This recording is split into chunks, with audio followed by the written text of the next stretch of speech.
nifuza kumva ubutumwa bw'umwaka kuko Imana ifite ikintu ishaka kukubwira. Ni koko ifite icyo igomba kutubwira.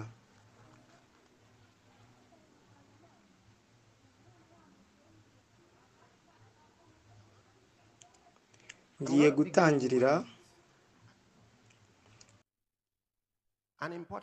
ku ijambo ry'ingenzi mu byanditswe.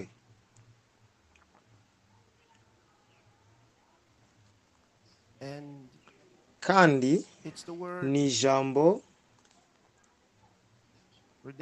gucungurwa.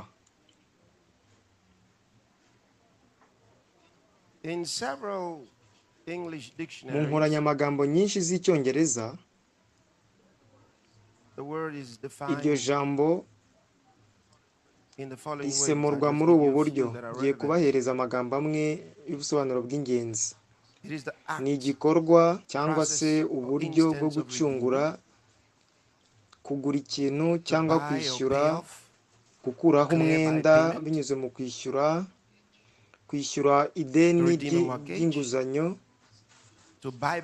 kugura ikintu ukongera ukakigarurira nyuma y'uko cyari cyaragurishijwe, gucungura ikintu cyari cyarajyanywe binyuze mu kukishyura,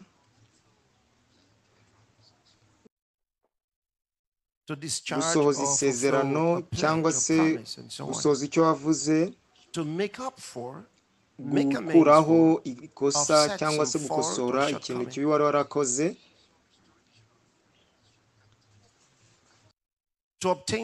kurekurwa cyangwa se guhabwa umudendezo uko wakuwe mu bunyage binyuze mu gucungurwa. Mu Bukristo ho bivuze kwitangira ikintu ukagicungura binyuze mu gutanga igitambo.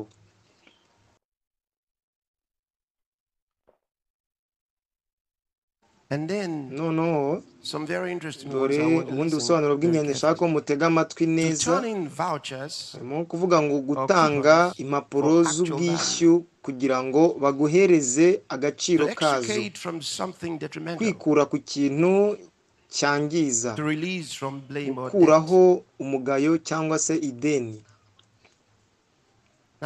Ubu ngiye gufata ubusobanuro bune bw'ingenzi kurusha ubundi bufite agaciro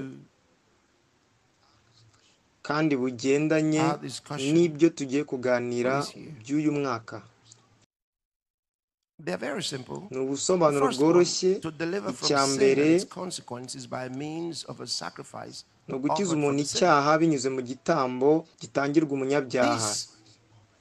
Ibi ngibi Yesu yamaze kubikorera buri wese binyuze mu rupfu rwe ku musaraba. Yesu yishyuye igitambo gicungura buri wese. Kandi ibyo ni byo ubutumwa bwiza bwa Yesu Kristo buvuga. Ni agakiza k'ubugingo bw'umuntu, ni agakiza k'umwuka w'umuntu, ni agakiza. Kandi muri aka gakiza hari ikintu aduhereza. Akenshi dukunda kuvuga ibyo yakuyeho. Ni koko yakuyeho ibyaha byanjye, yakuyeho gucirwaho iteka kwanjye, ibyo ni ukuri. Ariko se ibyo yatanze? Abantu benshi ntabwo bita cyane ngo bibande ku byo yatanze. Baba bazi ko hari ibyo yadukuyeho, ni byiza, yadukuyeho ibyaha, Imana ishimwe. Ariko se wigeze wibanda cyane ku byo yaduhaye? Urupfu rwa Yesu rwari uburyo bwo kugera ku kintu runaka. Urupfu rwa Yesu ntabwo ari rwo rwari nyamukuru, ntabwo rwari umugambi nyamukuru w'Imana, ahubwo rwari inzira cyangwa uburyo bwo kugera ku kindi kintu. Urupfu rwe rwishyuye ndetse gusohoza iby'ubutabera bwasabaga abantu bose.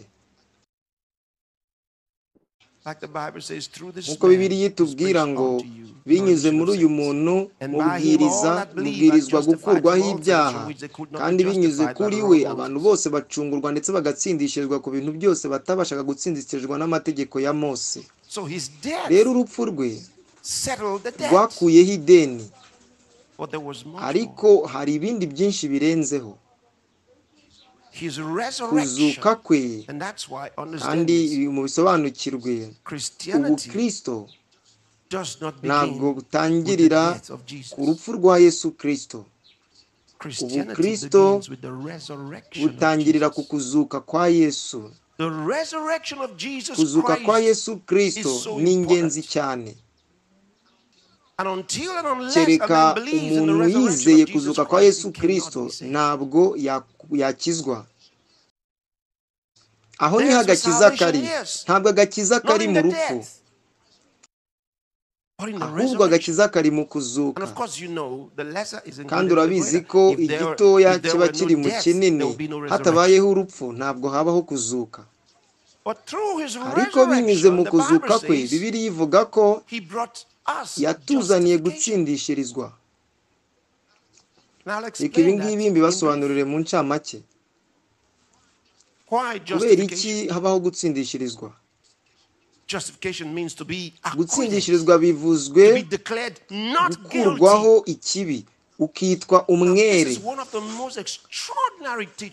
Iyi ni imwe mu nyigisho zidasanzwe kurusha izindi zo muri Bibiliya. Gutsindishirizwa.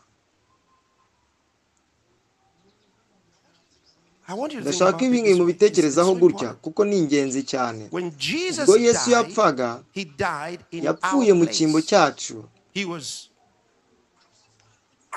Yabambwe ku musaraba mu cyimbo cy'abanyabyaha. Nuko arapfa, apfa mu cyimbo cyacu. Yishyuye rya deni, yishyuye igihano cy'ibyaha. Yaratwishyuriye. Sibyo? Rero kubera ko yishyuye, ntukeneye kongera kwishyura. Ntabwo hagomba kongera kubaho bya bintu bya penetensiya, nk'uko abantu bamwe bavuga ngo bagiye guhabwa penetensiya bagerageza kwikuraho ibyaha. Ariko ibyo ntabwo byakora, kubera ko nta muntu n'umwe washobora kwishyura ibyaha bye. Ugomba kuba nta cyaha ufite kugira ngo ibyo bikore. Kandi Yesu ni wenyine utari ufite icyaha. Rero yishyuriye buri muntu. Ariko binyuze mu kuzuka kwe, Bibiliya ivuga ko twatsindishirijwe. Twaratsindishirijwe. Kuba twaratsindishirijwe ntabwo bisa nk'ibivuga ko yakwishyuriye. Birebe muri ubu buryo. Ibaze wari urimo umwenda, noneho umuntu akakujyana mu rukiko kugira ngo wishyure rya deni kandi utabasha kuryishyura. Noneho hakaza umuntu tumwite Yohana, akaza kugira ngo yishyure rya deni ku bwawe. Uba wishyuye. Nubwo utiyishyuriye, ariko uba wishyuye. Yohana aba yakwishyuriye. Bivuze ko nawe rero wishyuye. Bitekerezaho gutya. Rero nawe wishyuye ibyaha byawe muri Yesu Kristo, kuko Yesu yakwishyuriye. Urabibona? Yesu yarakwishyuriye, rero warishyuye muri Yesu Kristo. Ariko gutsindishirizwa bisobanuye kwitwa ko udafite icyaha, kugirwa umwere. Kubera iki bimeze gutyo? Ibyo ngibyo bivuga nk'aho byandi Yesu yishyuye. Biri kuvuga ikintu gitandukanye rwose. Yishyuriye ibyaha byawe. Kuba yarishyuriye ibyaha byawe, ntabwo ukiri mu mwenda kubera ko rya deni ryishyuwe.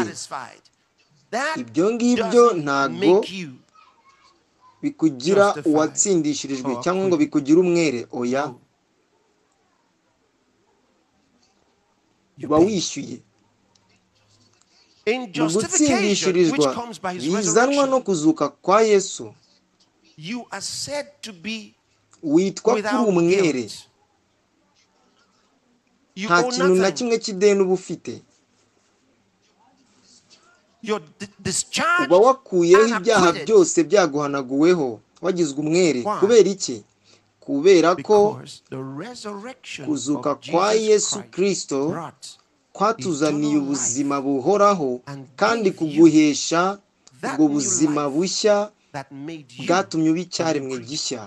Rero Bibiliya iratubwira mu Bakorino ba kabiri ibice 5:17, aravuga ngo umuntu wese yari muri Kristo Yesu aba ari icyaremwe gishya, ubwoko bushya bw'ikiremwa. Iyo mvugo isobanuye ko ari ikiremwa kitigeze kibaho mbere, ni ubwoko bushya.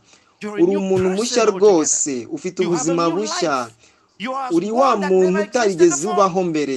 Niyo mpamvu watsindishirijwe. Ntabwo uri wa muntu wakoze ibyaha akabibabarirwa cyangwa se akabihanagurwaho, ahubwo kuzuka kwa Yesu byaguhaye kamere nshya. Ubwo nibwo butumwa bwiza tubwiriza. Ibyo biratangaje. Iyo wizeye Yesu Kristo aguhereza ubuzima bushya. Ibyo nibyo tuba tuvuze iyo tuvuze ngo wavutse ubwa kabiri. Iyo wavutse ubwa kabiri uba ufite ubuzima bushya, uba uri ikiremwa gishya kitigeze kibaho mbere. Urabona ko urupfu rwa Yesu hari umugisha rwazanye, guhanagurwaho ibyaha. Ariko kuzuka kwa Yesu Kristo kwazanye undi mugisha utandukanye, kwazanye gutsindishirizwa n'ubugingo buhoraho. Ibi ngibi ushobora kubyiga mu Baroma ibice 5. Usome kiriya gice cyose kirakumurikira kandi utangare. Imana ihabwe icyubahiro. Ese uracyari hano? Rero Yesu ibyo ngibyo yarabirangije. Reka tujye ku busobanuro bwa kabiri. Icya kabiri nuko nicyo nababwiye, gucungurwa ni ukujyana za mpapuro z'ubwishyu kugira ngo baguhereze agaciro, ibihwanye n'agaciro kazo. Ese wari uzi ko ibyanditswe bivuga ku rupfu rwa Yesu Kristo mu cyimbo cyacu, kuzuka kwe ndetse na bwa butambyi akora ku bwacu ari izo mpapuro z'ubwishyu ugomba gucungura? Wari uzi ko iyo mirongo iri muri Bibiliya itubwira ku rupfu rwe, ku kuzuka kwe no kujyanwa kwe mu ijuru, ndetse n'ubutambyi arimo uyu munsi? Wari uzi ko iyo mirongo ari impapuro z'ubwishyu? Wari uzi ko ari impapuro zaguhesha ikintu runaka? Gucungura ahangaha bivuze ko watwara izo mpapuro z'ubwishyu ukazerekana kugira ngo baguhereze ibihwanye n'agaciro kazo. Ibyo ngibyo nibyo ukora mu kwizera. Iyo wiringiye ukuri kw'ibyo bintu maze ukabyatura, nuko ubuzima buhoraho buhinduka ubw'ukuri mu mwuka wawe, kandi n'imigisha yose yawe muri Kristo ihinduka iy'ukuri kuri wowe. Imana ihabwe icyubahiro. Ya migisha yose itarondoreka y'agakiza ihinduka ukuri mu mwuka wawe. Ibi ntukigere ubyibagirwa. Ibyo ndi kubasangiza ubu ngubu, abashumba bazakomeza kubibasobanurira mu buryo burambuye mu byumweru bizaza, kandi bagende babivunagura mu buryo burambuye, kandi kugira ngo bisobanukirwe nawe ubisangiza abandi hirya no hino ku isi. Mbega ubutumwa budasanzwe dufite muri Kristo. Gikurikiyeho ubusobanuro ni ukubohora umuntu ukamukura mu bunyage.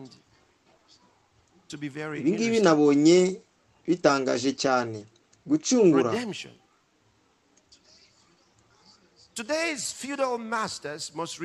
Ba bantu bakandamiza abandi bagomba kurekura imbohe zabo.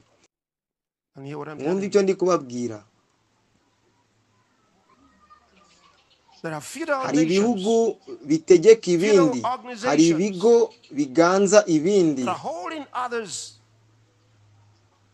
in bondage bikaba today byarashyize abantu mu bunyage, and claiming bikaba debts byarabashyizeho that are amadeni unjustified. adafite ishingiro.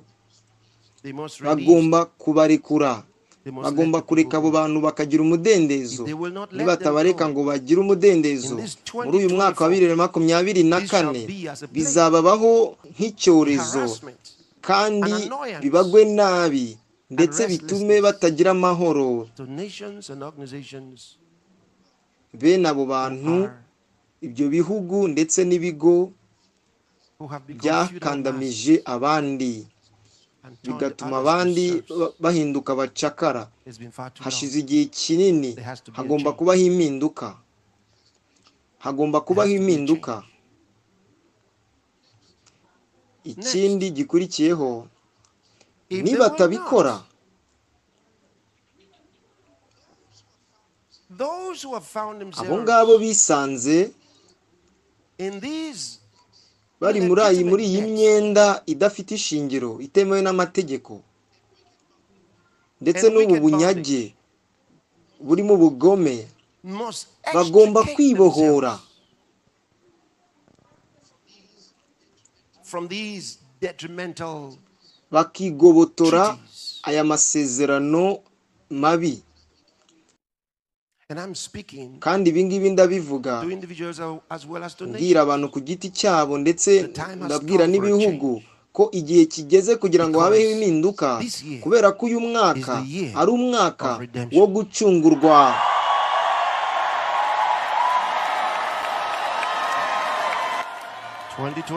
The year of 2024 ni umwaka wo gucungurwa. There will be a change. Hazabaho impinduka. You must extricate and detangle Ugomba yourselves kwigobotora, from detrimental associations and ukikuraho treaties. amashyirahamwe You ndetse must. n'ibihango You have to wakoze become bold. bigusenya. Ugomba And I gushyira speak to amanga. African Ndavuga nations, ibihugu Asian byo muri nations, Afurika, South ibihugu and byo muri Central Aziya, American nations who ndetse have found ibihugu themselves byo muri Amerika y'Amajyepfo ndetse n'iyo in hagati, these terrible byisanze muri ibi situations bibazo bikomeye with terrible treaties binyuze mu that have masezerano kept them mabi put in bondage yatumye and abantu in bahera darkness for so mu long. bunyage no mu ngoyi kumara igihe You must kinini. now extricate Mugomba yourself. kwigobotora. You must Ubu now ngubu come out of mugomba this bondage. gusohoka muri izi ngoyi. It takes Icyo boldness, bisaba ni ugushyira amanga, takes leadership, ni ubuyobozi, takes bisaba gufata decisiveness. icyemezo. It's time to Iki ni say igihe cyo no kuvuga more. ngo birahagije. Uyu mwaka, This year, uyu mwaka. this year. Kandi hari benshi muri mwe mu nzego zitandukanye, ntimutegereze za guverinoma, kubera ko rimwe na rimwe guverinoma ishobora kutakuvuganira, ishobora kubaha igitekerezo. Mugende murege iyo guverinoma kugira ngo irekere aho kwishyura ayo madeni, kandi munatanga ikirego, murege ba bandi barimo babishyuza, kandi mushobora kwerekana ko ayo madeni n'iyo myenda itemewe n'amategeko, kandi muzabatsinda.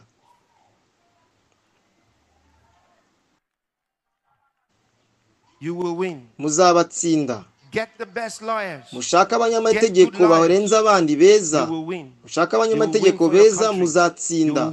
Uzatsinda ku bw'igihugu cyawe, uzatsinda urwo rubanza ku bw'ikigo cyawe, kandi uzatsinda no ku bwawe ndetse no ku bw'ahazaza.